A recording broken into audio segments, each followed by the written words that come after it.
Сложно поверить, что эти малыши разбираются в шахматах не хуже взрослых спортсменов. Однако многие из них уже не первый год принимают участие в турнире Аквафон Open. Валерию можно смело назвать чемпионкой, так как и в прошлом году девочка стала одной из лучших, набрав наибольшее количество очей. На победу она нацелена и сегодня. Я научилась играть, когда мой брат играл, я смотрела и научилась играть. Я сегодня среди девочек набрала 6 очей. Среди девочек я первое место, наверное, взяла. В этом году побороться за первые места в турнире прибыло небывалое количество участников. Сегодня во всех районах Абхазии функционируют шахматные секции, где работают лучшие тренеры. В эти дни они вместе со своими подопечными приехали в столицу для участия в турнире Аквафон Open. В городе Очамчира функционирует шахматная секция, несколько групп. Группы самых маленьких, ну и так далее. На данном турнире представлено около 20 человек в разных возрастных группах. И результаты у них хорошие. Турнир Аквафон Open международный. В этом году отмечается большое количество опытных шахматистов с юга России. Для нас также важно, что приезжают с России шахматисты, и наши маленькие дети имеют возможность проявить себя в борьбе с сильным соперником. И они тоже, кстати, которые приехали из России, тоже нам приятно, что они отмечают все-таки ежегодный рост юных шахматистов.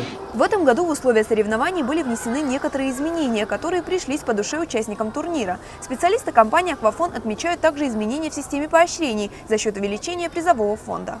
Мы разделили в этом году наш турнир на группы. Группа А – это основная группа для взрослых, а группа Б и С – это для наших маленьких детей.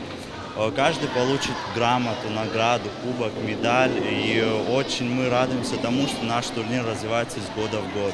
К примеру, в этом году мы добавили такое новшество, как премировать за первые места в группах Б и С сертификатами денежными, чтобы они могли в будущем поехать на какой-то турнир за границу и там поучаствовать. Для награждения самых маленьких шахматистов во Дворец спорта пришли заместитель министра образования и науки Дмитрий Гварамия, а также руководитель проекта «Горная Абхазия» Тенгиз Тарба. Некоторым из участников турнира Аквафон Open едва исполнилось 6, но их стремлению к победе можно позавидовать. Я сегодня получила медаль, грамоту, и этот был турнир на 1000, но мне дали половину. Какие игры ты вообще еще любишь? Еще я люблю поддавки, еще интересную игру «Лото». Победителем турнира среди школьников стал Леон Шамба. Мальчик занимается шахматами в течение 6 лет и уже успел принять участие во многих международных соревнованиях. Благодаря победе в сегодняшнем турнире у Леона появилась возможность участвовать в чемпионате мира, который пройдет зимой этого года в Дагомысе. Собираюсь ехать на чемпионат мира. Трудно, но выигрывал, ничьи дел, проигрывал тоже. 2017 год для полюбившегося всем турнира станет юбилейным. Организаторы Аквафон Open обещают провести его так, чтобы у каждого участника надолго осталась масса теплых и красочных воспоминаний. Амелия Сатурян, Эдуард Аракелян, Абаза ТВ.